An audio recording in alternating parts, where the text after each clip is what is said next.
To understand why Christ the Redeemer is considered a modern marvel, it helps to look at the extreme engineering challenges and the unique materials required to build a colossus on the edge of a mountain. 1. Construction and engineering.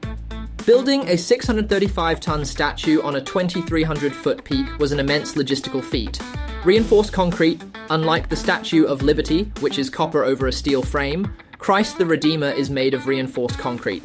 In the 1920s, this was a relatively new and daring material for such a massive artistic structure. The Lego assembly. Because the peak of Mount Corcovado is so narrow, there was no room for traditional scaffolding. The statue was built in pieces. The head and hands were sculpted in France by Paul Landowski, then shipped to Brazil and carried up the mountain by a cog train to be assembled on site. The outstretched arms, span 92 feet, 28 meters. They were engineered to withstand wind speeds of up to 150 mph, acting almost like the wings of an airplane. 2. The soapstone skin. The architects feared that plain concrete would look too industrial and would crack under the intense tropical sun and rain. 6 million tiles. The entire statue is covered in a mosaic of small triangular soapstone tiles. Soapstone was chosen because it is soft enough to carve but incredibly resistant to weathering. Hidden messages. The women who volunteered to glue the tiles onto cloth sheets before they were applied to the statue often wrote the names of their loved ones or secret prayers on the back of the tiles. The statue is literally covered in the prayers of the people of Rio.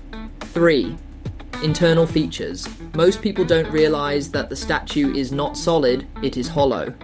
The internal staircase. There is a narrow, winding metallic staircase inside the statue that allows maintenance workers to climb from the base all the way up to the head and arms, the heart. On the chest of the statue, there is a small, subtle protrusion. On the inside, this corresponds to a carved stone heart, symbolizing the Sacred Heart of Jesus. This is the only part of the interior that is formally decorated.